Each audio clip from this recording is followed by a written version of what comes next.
Inside the Birds is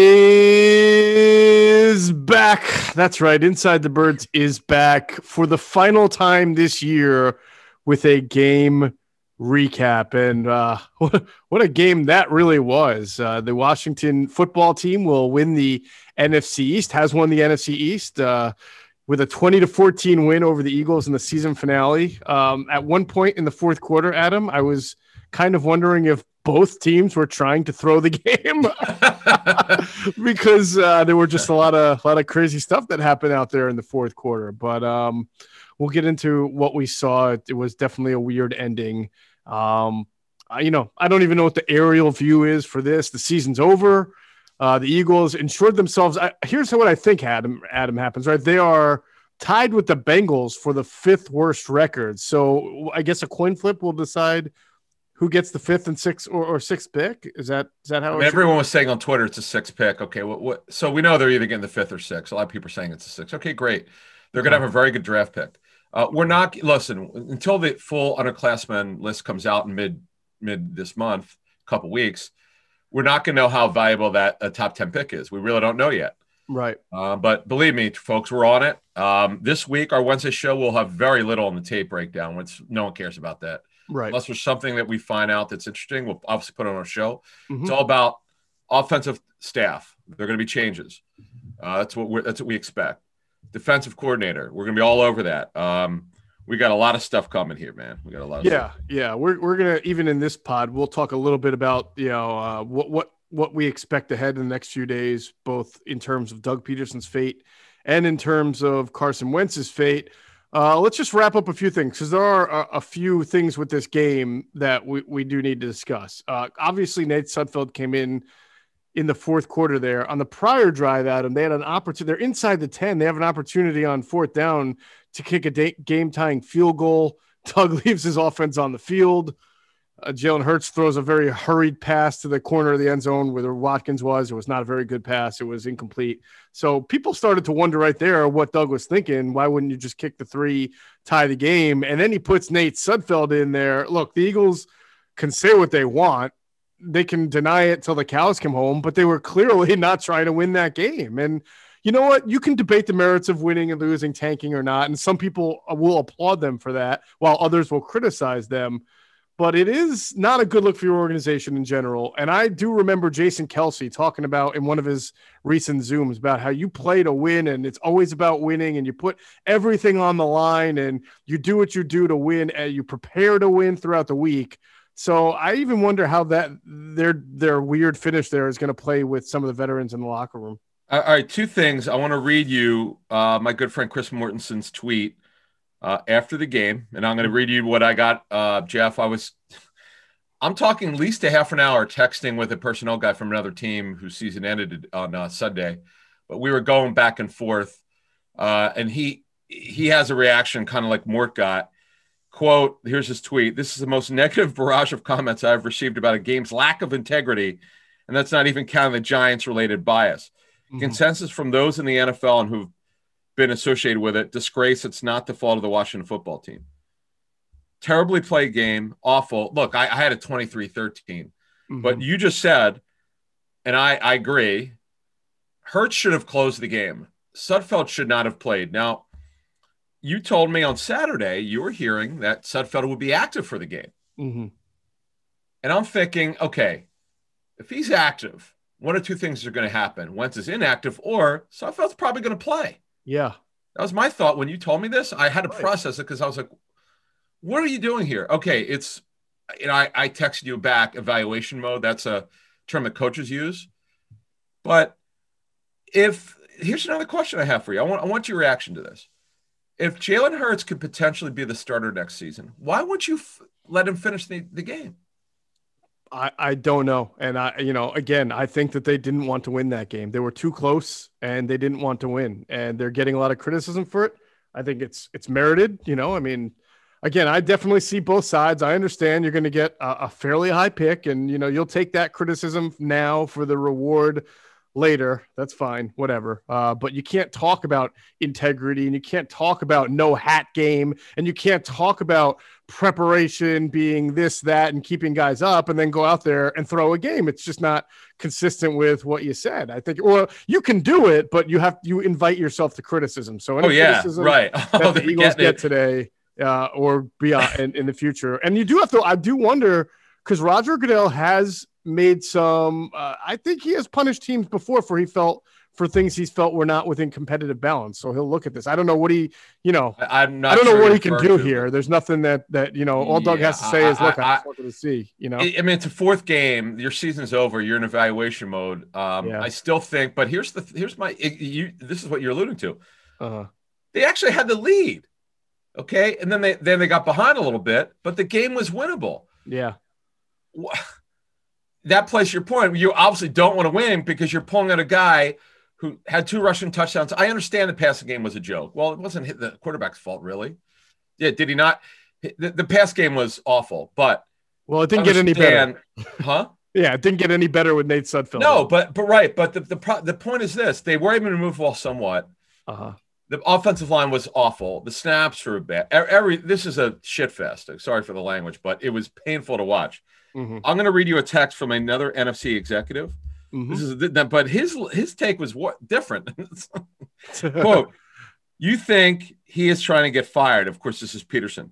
"I know there has been talk of that in league circles. This looks like it is accurate." Now, I didn't even respond to that because I know other guys I know from other teams said to me they were appalled at some of Pederson's comments in his press conferences. Now, I'm assuming they're following them on social media. Maybe they read them.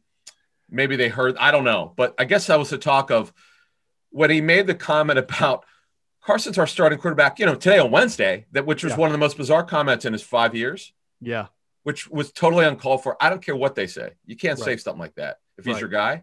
Right. And just some of the weird comments that he made about Wentz this season where people around the league thought that Pederson was losing confidence in him based on some of the comments and some of the tape study that teams' opponents did, like so the play calling. We crushed their concepts and the lack of short area stuff and to get the ball out of Wentz's hands to help him and all that. So if you sum it up, you really have to wonder about Pederson and the way that he's running this football team. But the problem is about week 17 when you're already eliminated and you're playing so many backups. You understand that they want to get Sudfeld in the game, but guys, you don't do this when you could have a chance to win the game. I'm sorry.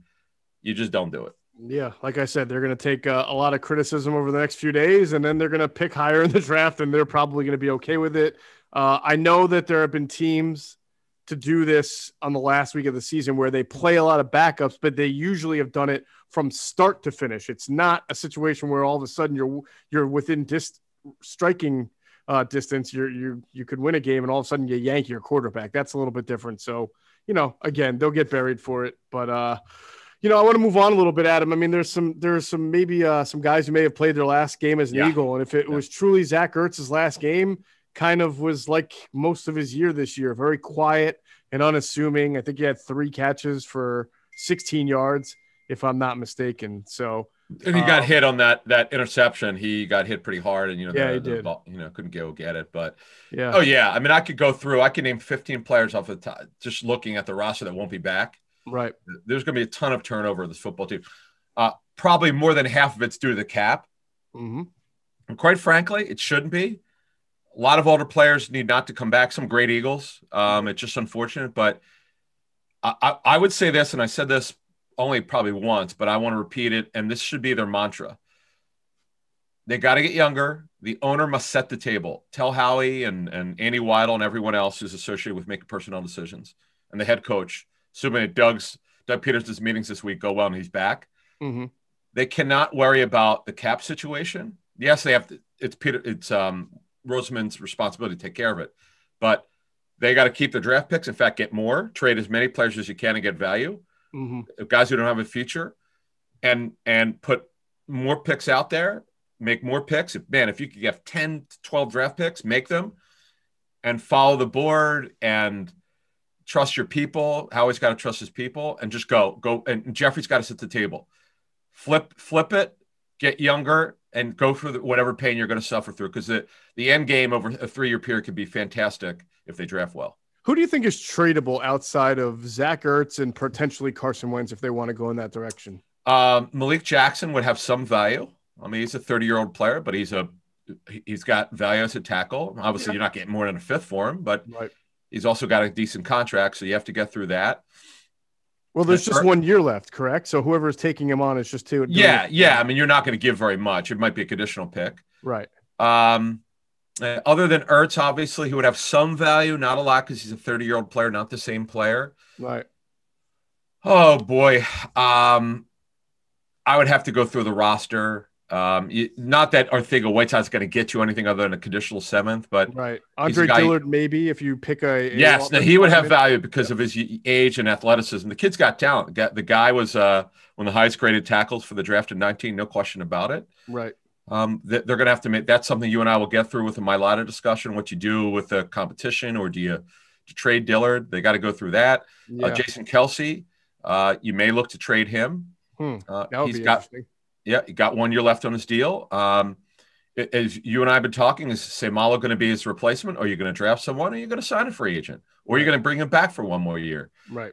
Declining player, our Trey Thomas on his show, or his shows really, he's on 2 of them, Grill and the Birds and Tales of the Blind Side, and our show on Sunday. I mean, I trust Trey when it comes to offensive line play. He's called it out. He says Kelsey's got too many bad snaps. You have to really wonder what his future is. Mm-hmm. There are a lot of players, Geoff. Boston Scott regressed this season. I mean, he looked better in this game, but he's fallen off. I'm not saying you would get much for him, but he's another guy you have to upgrade from. There's several players that you look at. You go, okay, older player probably won't be back. There's some backups like that. There's a guy like Vinny Curry. He's been a tremendous Eagle. What a great second-round pick. Yeah. He's a luxury to have. He's kind of the last-minute guy. If you're hurting for depth, you bring him back because he's just a great guy to have as a backup. Mm-hmm. We'll go through the roster. We'll obviously have a roster breakdown show, but just off the top, because we love doing those shows of kind of their offseason plan. Yeah. We'll have an offseason plan show, which we'll do, but I'm not as down, by the way, on Boston Scott as you. I don't know that he regressed or that he just is what he is, but I miscast. Miscast. I think he's still a number 3 running. Yes, that's what he should be. That is it. Thank you, because that's really what someone said to me. I really trust with personnel. So if he's used correctly, he's a changeup as a number 3. Clement won't be back. Obviously, it didn't work out. These are the fans can make these calls. We don't even need to make them. They could go through the roster. So most of these decisions are fairly simple. Some are a little bit harder because of Kelsey's tenure with the team and how respected he is. A great Eagle, probably will go in their Hall of Fame, and one of the best 6th-round picks in team history, probably the best one that I could think of. Oh yeah. But look, and then some are going to be tough. There's no doubt, and then they're going to be some where they could go either way. What do you do with this guy's role? What do you do? And these meetings that Roseman will have this week with the owner and Jeffrey together. And then Roseman with Andy Weidel and his staff. I mean, there's going to be a lot of work. And Howie and Jake Rosenberg and Bryce Johnson, I think his name is, who's a pretty sharp guy. Mm-hmm. They've got, this is going to be an extremely tough offseason for them. Yeah. Yeah. As I always like to tell people who tweet at us, don't worry, Howie will get under the cap. He figures it out. Well, he has to. He has no choice but to be cap compliant. I think that with some of the names you just mentioned, there will be some easy salary to trim here. We'll have to see what the salary cap winds up being. They'll, of course, get compliant. It may take a little bit more heavy lifting than normal. The other point I always make, though, is that if you want to have some money underneath the cap to be able to patch your holes, well, then you need to be X amount of dollars under the cap. Getting that much more under the cap is really where the challenge is. Quite frankly, I wouldn't even do it. I would stay out of free agency. I would just go with younger players and patchwork free. I mean, you could sign a couple bargain basement free agents for the veteran minimum. For goodness sake, I would just get younger, get a really super athletic offensive line, get younger. I know you're going to have to play 3 older guys. They're locked into 3 contracts. There's nothing they can do about it. It's easy. I agree with you. It's easy to say that, though. I know, but fans will say that as well. Just get younger, do what you got to do. But then when the team goes into the season, right, and they really don't have that much better of a cornerback trio than they just did this year, or they're not as deep because they couldn't sign a couple of veterans to 1 or 2 year deals, then it becomes problematic. And then they say, well, how can you go into the offseason or the season, I believe, with this thin of a roster at certain positions? Well, that's because they didn't have money. It's just plain and simple. It's always looks good on paper at the time, but then when things start to fall apart, people go back and why didn't they sign him, right? Yeah. Why didn't this? How could you do this? Well, we're telling you right now why. It's because they have no money. So fair enough. Yeah, fair enough. A lot of things to discuss in the offseason. But I would say this, so there's some great stories, not a lot of them, but the Alex Singleton story, it's not just the amount of tackles that he has. He's actually a good football player. That is true. I'll still argue, though. I don't know what Ken Flagel was thinking, not playing this guy. He should have been. He was really good in training camp. He was their best linebacker. I don't understand it, but okay, great. He's developed. This is a good story. Hargrave's a player, no question about it. Yep. They got to figure a lot of stuff out on offense. They got a lot to get through. Hard coaching's coming up here. Obviously we know there are going to be some changes on offense. This is not a secret. My mom can tell you this. Right. They're not going to go forward with the same offensive staff. It is what it is. Mm-hmm. Defensively, though, it's going to be fascinating. We'll get through our Wednesday show is really when we're going to start hitting the offseason. So we'll give you some of the names that we're hearing for a defense coordinator. Right. Yeah, man, they got a lot of – I cannot believe how much stuff they've got to get done now. Wow. They do. They've got a Herculean amount of work to do with this offseason. Let's finish up the game talk on Jalen Hurts, because I contend, and I'll stand by it, that whether he was great or whether he stunk, 4 games just isn't enough to show you anything. And of course, he gets robbed of the fourth quarter of his 4th game. The TV crew, I feel like they went out of their way to really man, Jalen Hurts, wow, he's so much better than we thought he was going to be coming out of college. And they show all these completions. And then I had to actually go back to the stat sheet because I was confused, and then it verified what I thought. He was 7 of 20. I know it was. I know there were drops, but still, I mean, yeah, I mean, it was. I can't because we're watching TV. I can't tell who was getting open and not get open. Right. My score for the game was 23-13. What was it? 20-14. Yeah. I thought it'd be a bleep fest. I thought it'd be very hard to move the football. It was. Right. I thought their offensive line would have trouble. It did. It's exactly what I thought. Like to a T. Yeah, I mean, it was obvious. Anyone could have called this. I mean, it was an obvious, terrible matchup for him. But yet they come, they take the lead. I don't know how. What was it? 14-13 or something? 14-10. I don't know what the hell the score was. Yeah, it was actually 14-10. Right. Okay. Then the Washington scores a late touchdown. Then the first half to Logan Thomas. What a great season he had. That was a really nice catch he made. It was great route. Great route. But here's the deal. They absolutely had a chance. I mean, they had a chance to win the game. And here's the problem. Another thing, put Sudfeld in. He's not going to be back. There's no way he's coming back, right? Maybe they thought they were going to get a great comp pick if he, had a good fourth quarter. I mean, yes, a future 7 competitor. I mean, come on, man. What the WTF? Not the Washington football team. WFT. WTF? Who knows, man? Who knows? Man? What a shit fest this thing was. God. All right, I want to move on a little bit, talk about Doug and Carson. First, well, let's tell everybody what we always tell them. You got to check out PHLSportsNation.com, covering all 4 Philly teams like nobody else, enhancing the fans' experience with their great content, their coverage, their podcasts. Make sure you're checking them out, PHLSportsNation.com. And, of course, on Twitter, they're at PHL Sports Nation. We'll pause real quick for another word from a great sponsor, including our friends at Sky Motor Cars.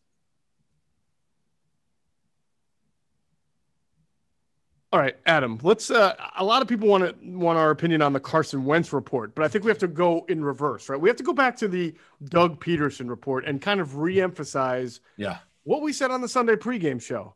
That the report, I believe from Mortensen, right?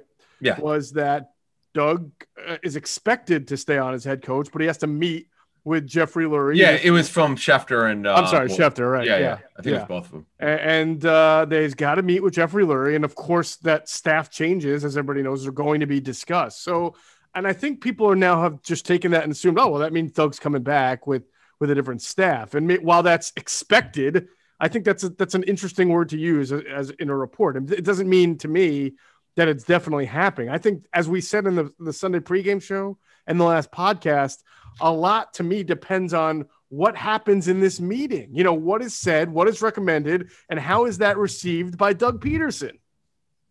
Yeah. I thought you formed it very well in our pregame show. I would put it, Peterson will be, this is my information similar, but a little different from those guys. Mm-hmm.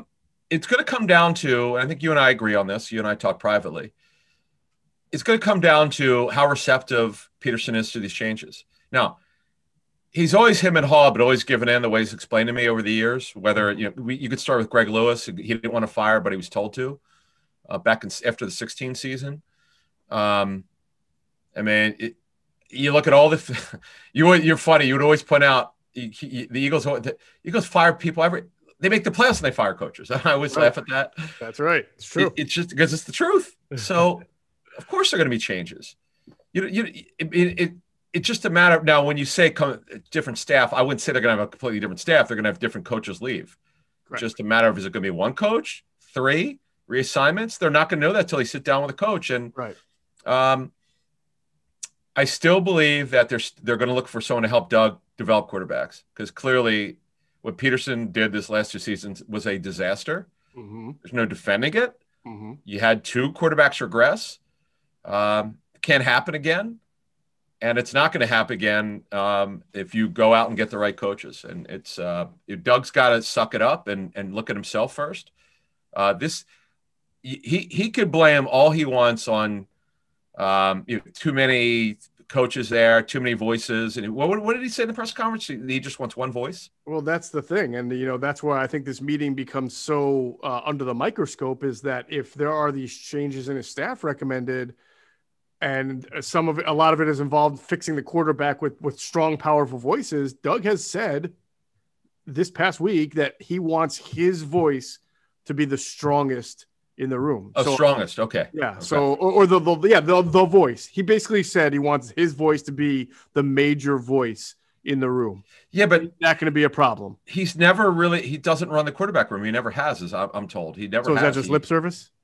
Yeah. I mean, he may go to a meeting he goes to meetings. Right. But the quarterback coach always, and this happens but I know in this building, it's pretty much been 16, 17, DiFilippo ran the show. The Reich and Pederson were in the room, but as I understand it from a couple team sources, mm-hmm. DiFilippo ran it. They observed, but he ran it, and he was the voice. Right. And obviously, game planning was Doug and Frank and DiFilippo, and Mike Rowe in 17 helped out on a third down package with Reich. DiFilippo ran the red zone, and it was incredible. They were great together.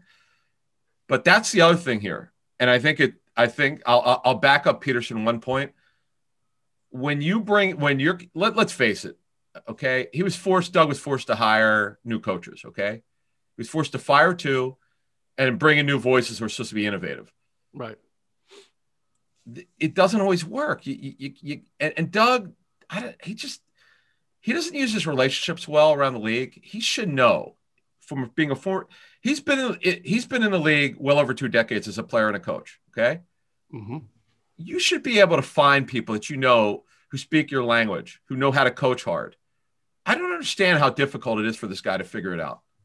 Well, so here I'm going to read the tea leaves on this. I feel like Doug will probably be agreeable to bringing some coaches in who are going to coach Carson Wentz, coach him up hard. But when he says his voice, I think what he means is his offense. This is still in his mind, I think, has to be his offense, and he's going to be the one calling the plays. Oh, you turn to structure. Okay. So he may, and again, I'm just speculating based on what we know. Yeah, he may say, look, you can have X and Y to help rebuild Carson. I'm all for it, but it's going to be still my offense. These guys aren't coming in to call plays. I'm the play caller. And that plays, by the way, what you just said, and we brought this up in our shows months ago. Mm-hmm. But it's really bears repeating based on what you just said. Do you remember that comment he made? And it was probably in March, spring, definitely in spring. So they were talking about Scangarello and Briner and all these new coaches. Still going to be my offense, he said. Exactly. And he was defiant. He was pissed. Right. His body language, he was dismissive. He was poo-pooing off. I think you hit on the head. It was his offense. Right. Well, fast forward to now. It plays in what you just said is absolutely what he wants. Right. So we'll see, and we'll get notes. We're going to find out what's said in this meeting, and not only just meeting. By the way, it's not just this meeting on Tuesday; it's all week. Sure, because they got to go through. Roseman and Jeffrey Lurie will have their ideas. Doug will have his. He better come loaded with ideas. Okay, I'm sure he does, because he already said in his press conference last week what he wants. He gave a lot of hints, by the way, last week. Okay, so they'll go through their information exchange, and they're going to have to come to an agreement.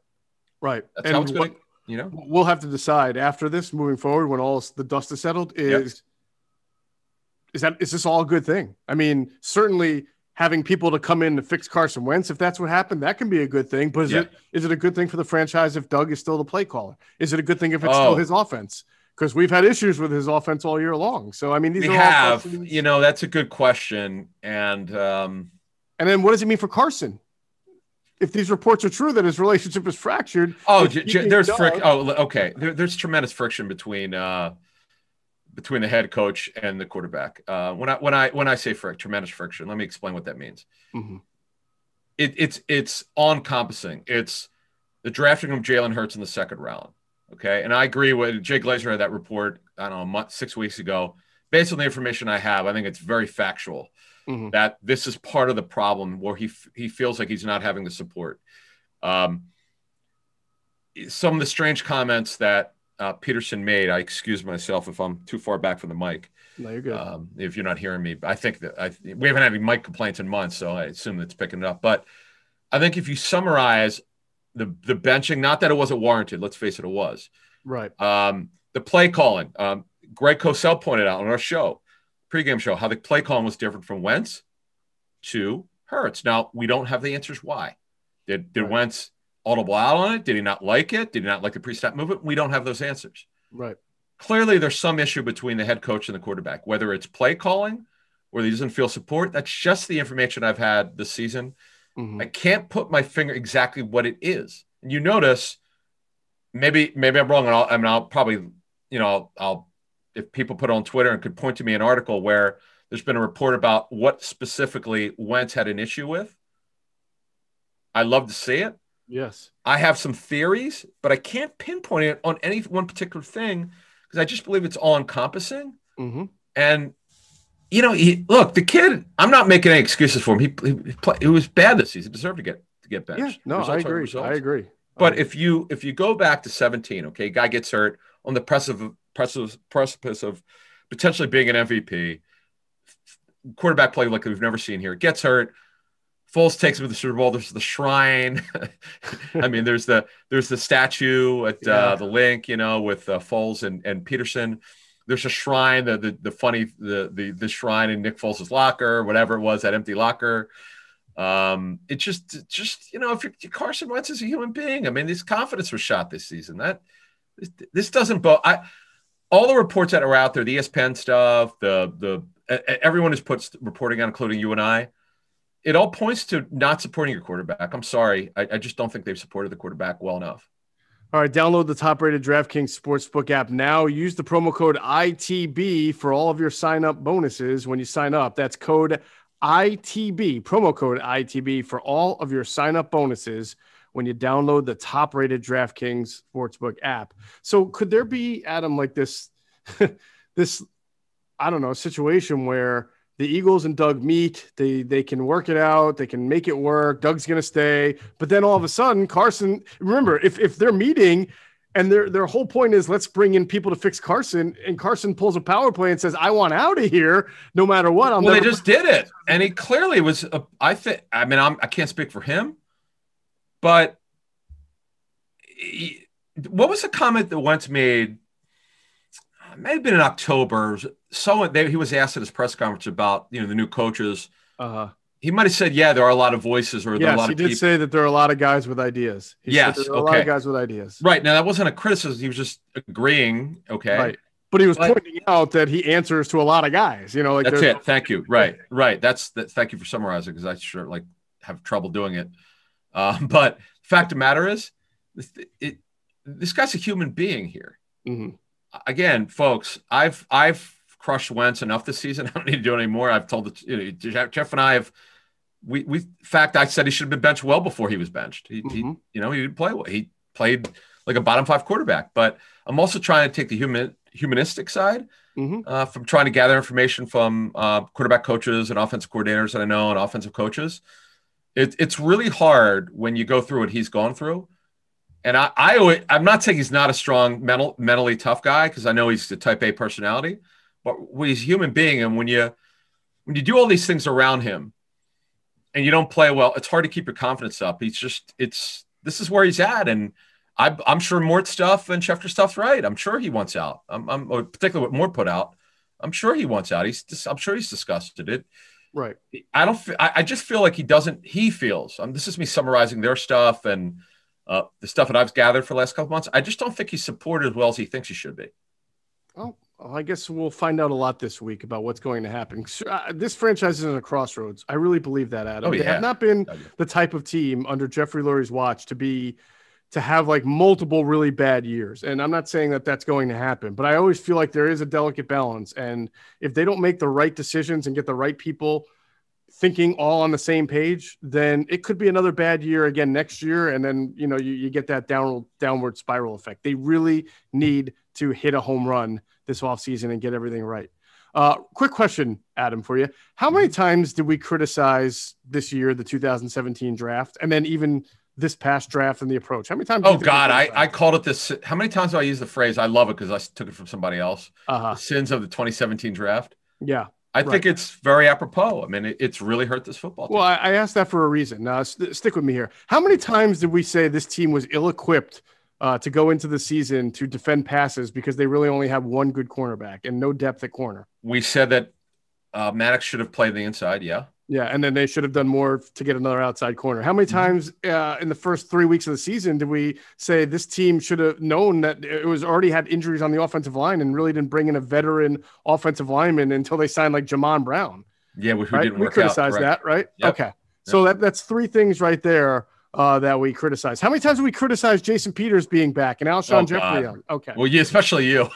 All right. So we've got a lot of comments lately that we're so hyper-focused on Carson and so hyper-focused on Doug that we have somehow carried the water for Howie Roseman. And I just want to reiterate all of these things we have criticized all year long. Nobody on this podcast has tried to tell you, the listener, that Howie Roseman did an amazing job or that he is not part of the issue with why this team has only had 4 wins, right? I mean, that we've not done anything like that. But I think the reality, Adam, is that we know how Jeffrey feels about Howie, and it doesn't seem like his job is on the line. So what do you want us to sit here and do? Like we have not called for anybody's job. That's not, we just analyze what we do. And I think Howie has not done the best job either. He's done a pretty poor job, in fact, I would say this year. But this team was not 4-win talent team.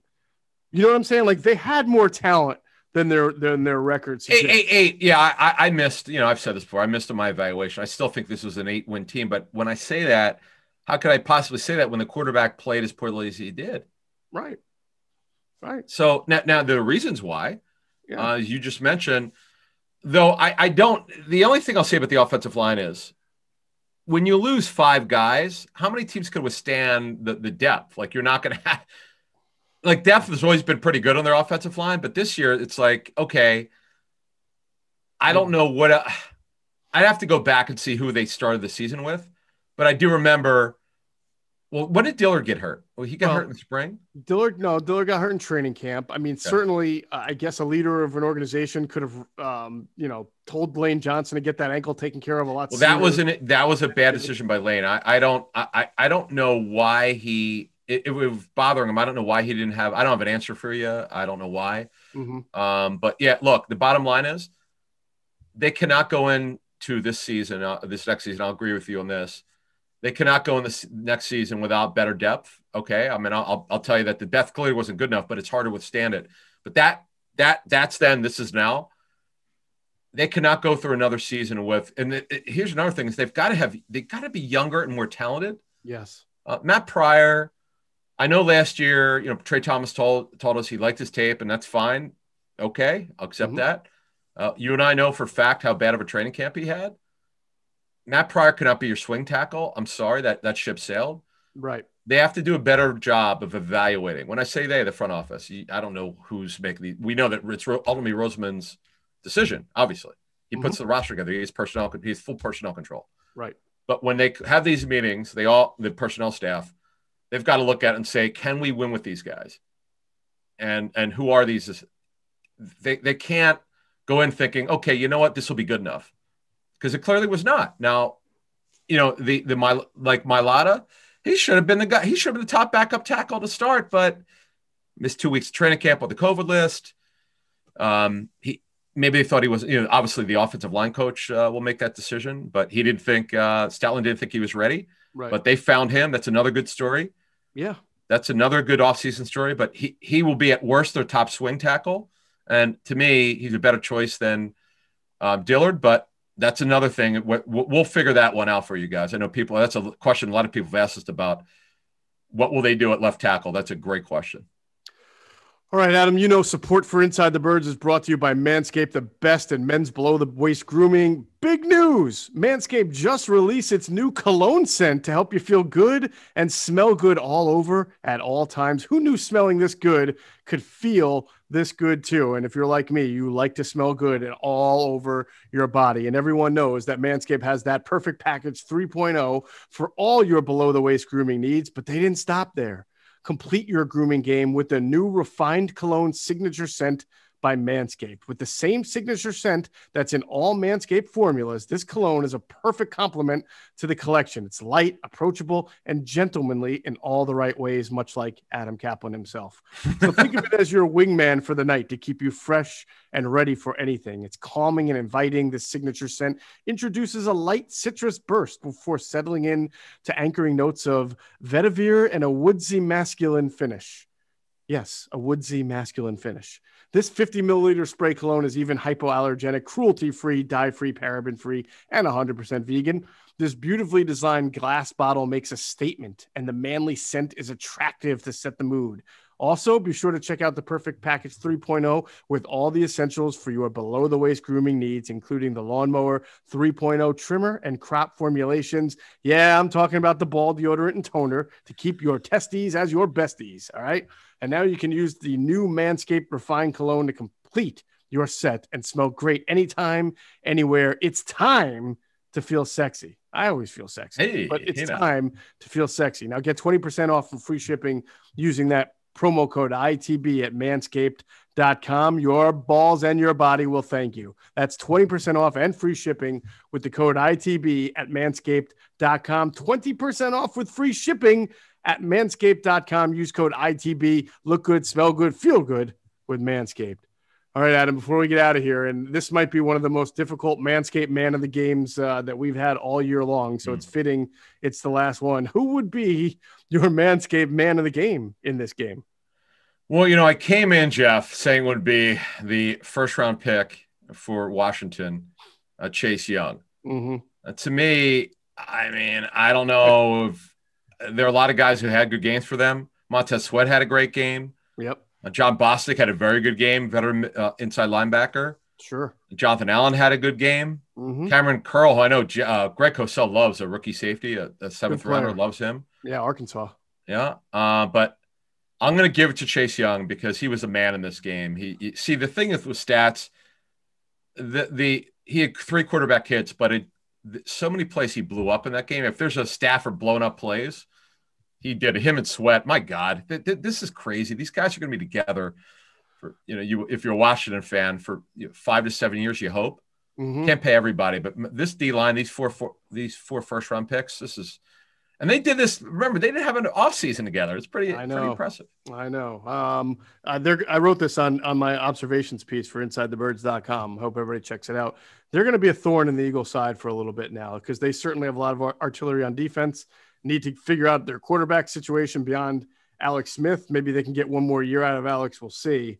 But if they can get a quarterback, they can do some things because that defense is pretty tenacious. Oh yeah. I'm going to split. Go ahead. I'm going to split my Manscaped Man of the Game award between Alex Smith and Ron Rivera. Talk about two guys who overcame so much adversity this year. Alex Smith with the 17 surgeries. My God, I can't even imagine that. And then you saw his first game back. I mean, he got annihilated. It was very scary to see him kind of buckling under all that pressure, but led the team to a division title. No one would have thought it. And of course, Ron Rivera to battle cancer. You did, didn't you? You picked it's true. I did say I started to see it in September. If Alex Smith starts or comes back. I said if Alex Smith becomes the starting quarterback for Washington anytime around Thanksgiving or before, and they're still in it, they would have a chance to win it. And sure enough, it's a good call. Let me just clarify something I said earlier about major friction with Pederson from Wentz.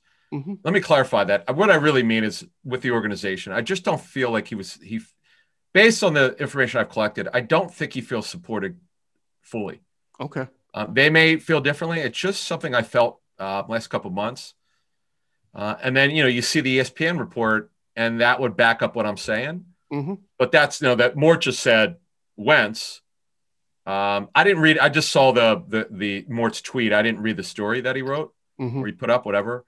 Right. But I never saw this coming, man. I'm kind of, some people think like, some people are blaming the agents. Like, why is this coming out now? I don't know.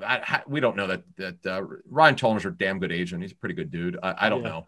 Yeah. Maybe who knows where it's coming out of there, if it's coming from Carson or whoever. But the fact of the matter is, this is sticky. It's not good. It's kind of ugly. I don't know if there's any recourse. I don't know what they can do. As you were just saying before we get out of here, is there a way they could resolve? Is there a way they could work together? They'd have to find someone who could be sort of the mediator or someone who could just coach Carson from a day-to-day standpoint. Doug will be involved, but that way this guy would manage Carson from day to day. But I just don't know if it's even possible. And I'm just spitballing here because I'm responding to your question. Yeah. And this is so fresh. I mean, we just started January. They just had their last game. But it sets up something we never could have imagined to start the season. That's the way I would like to leave this, Geoff. What's happened to this football team, all of it, just about no one could have imagined. Just none of it. Fair. We will we'll have an update. We're going to continue with the 3 podcasts per week platform throughout the playoffs. So the next time you'll hear from us will be, I guess, Wednesday morning. Yep. And hopefully we'll have some news to we'll have plenty. Yeah, we're gonna have plenty. I have a feeling we will. Yeah. So that will do it for this edition of Inside the Birds, the leading podcast in Eagles intel. Thanks as always to our producer Hunter Brody. Check him out on YouTube. His channel is called Sports Talk with Broads. His Twitter account @Broads81. And as always, we thank you for flying with us inside the bird.